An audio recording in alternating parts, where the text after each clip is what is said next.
Hello everyone, this is Patrick. Today we'll be in the book of 2 Samuel, chapter 22, verses 2 through 4, looking at a small part of David's song of deliverance. Many of us know the story of David and Goliath, or know that he became king of Israel and led them to greatness. However, there's another title besides king that set David apart, and one that I think is even more important: a man after God's own heart. David was not perfect by any means. He was flawed just like the rest of us. He went through struggles and hardships, some of them self-inflicted, but he would always turn to God during those times.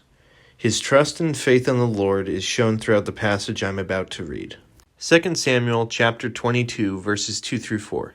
He said, "The Lord is my rock and my fortress and my deliverer, my God, my rock, in whom I take refuge, my shield and the horn of my salvation, my stronghold and my refuge, my Savior, you save me from violence.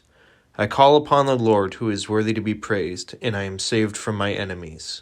Now I'll give you a moment to think about what I just read, but here are some of the words that stuck out to me. My rock, fortress, deliverer, refuge, shield, horn of salvation, Savior, my God. When all seemed lost, David knew where to place his hope. To name a few examples, he took on a professional warrior when he was very young. He was pursued by Saul across the wilderness, and at one point he even had to flee from one of his own sons.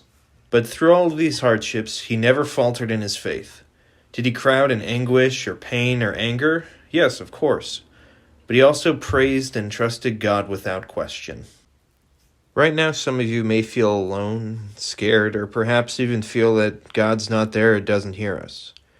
If God is said to save us from violence and our enemies, why does he allow things like the coronavirus or bullies, evil people, or sickness to exist? To have these questions is normal, and it's okay. It doesn't make you less of a Christian or say that you have any less faith. But let's look at the scriptures.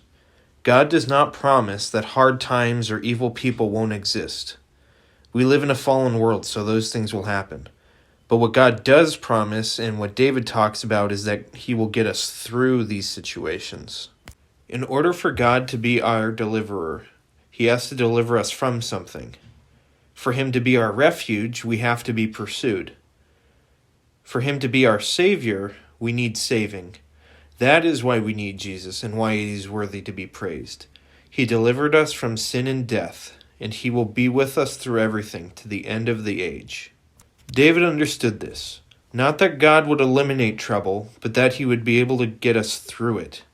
That is my prayer for all of us, that God will equip us with the faith and strength to get through this hardship and deliver us, which he will because he cares about us and loves us.